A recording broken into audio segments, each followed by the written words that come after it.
ركله جزاء. انا ما اعرفش الحكم بصراحه، يعني مش عاوز اقول حاجه، بس يعني في حاجه اسمها جراءه، دي مش تبع الجراءه، دي حاجه عاديه سهله. ده واحد ماسك وبعد كده قفز عليه الحكم حكم الفار علامه استفهام كبيره جدا في هذه المباراه. الهلاليين اقوياء جدا جدا جدا. يعني الهلاليين استطاعوا يغيرون رؤساء لجان، واستطاعوا يغيرون رؤساء أندية منافسة، مش حيعجزون عن تغيير وإبعاد وكيل لاعب. الهلال تشوفه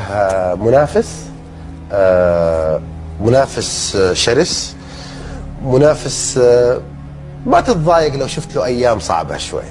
لا شوف، الهلال للأمانة لا بلا شك، يعني الهلال فريق كبير، فريق يجبرك على الاحترام وللأمانة،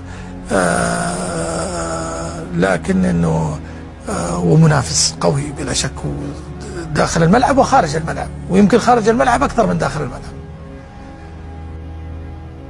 هذه تحتها 3 خطوط. عاد انت الخطوط انت اصحابها يعني. نادي الهلال قوة في الدوري السعودي، وما تحدث عن قوة في الملعب، قوة خارج الملعب. صحيح انه النصر ما عنده القوة السياسية للهلال، يعني بين قوسين فرصة بوليتيك. الامير بدر محمد حاول يشغل لعيبة الاتحاد في اللاعب الخفي، وظهر انه اشغل لعيبته فيه. في قواعد للعبة وميزان للعبة اختل واختلف، لكن تميز شخص عن شخص وتقول له انجح مثل ذاك الشخص، يا اخي ما يصير. ماذا تتوقع لي المشهد الرياضي في ال4 سنوات القادمة؟ اتوقع شوف وجيه المنظمين اللي حولك، وبتعرف ان لوبي الهلال مسيطرة حتى على الملعب. جاني تليفون يعني او يبغاني انا اقدم استقالتي الشخصية، يعني هلالي، لكن احنا لا نرشي ولا